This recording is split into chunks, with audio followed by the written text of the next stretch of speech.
Tyler and I have been friends for years. We met at the local church when we were little. We have been attached to the hip ever since.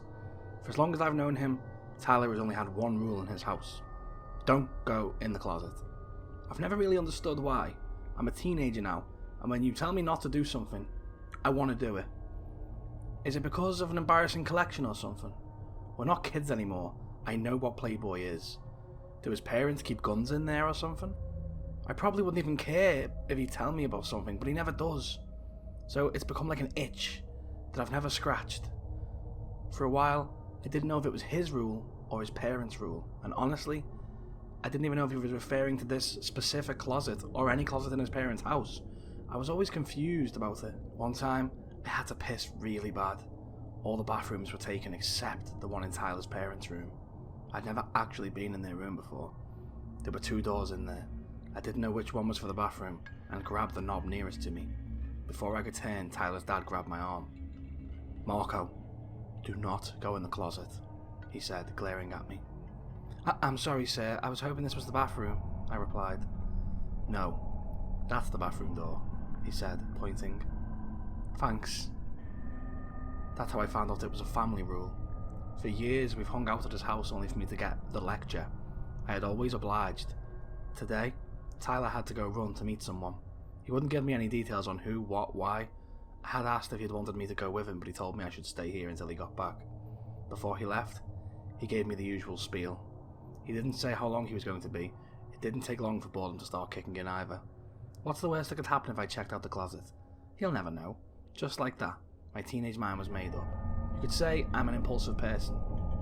So, I opened the closet. In the corner was a basket of dirty clothes. They gave off a faint smell of body odour. Shirts hung neatly. Other items were stacked on top of each other with precision. Nothing looked too out of the ordinary to me. I felt pretty stupid having fallen for this long-running gag.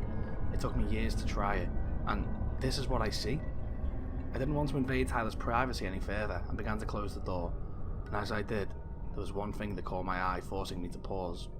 Something high up, further into the closet, had some shine to it. Moving some shirts out the way, I saw that the closet went much deeper than I had originally thought.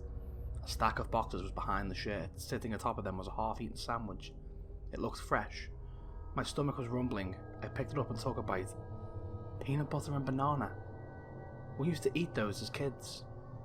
Next to the sandwich sat a small cup of water. My hand made contact and it immediately retreated. Damn! That's hot.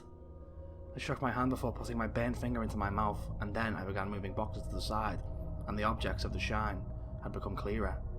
It was duct tape. It was wrapped around something. What was it?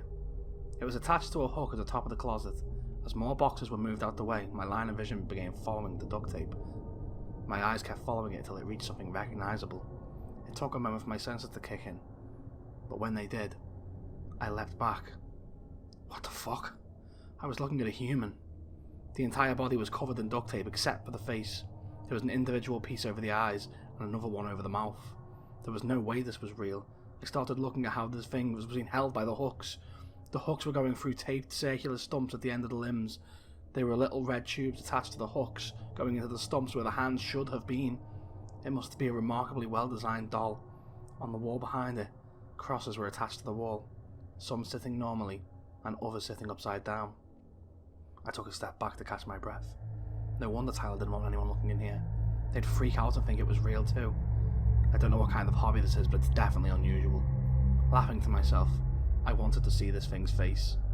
I reached and pulled off the tape and covering the mouth. Help. My body froze, the tape fell from my hands to the floor. That did not just happen. I remained completely still. That had to be my imagination. Help me. Please. Holy shit.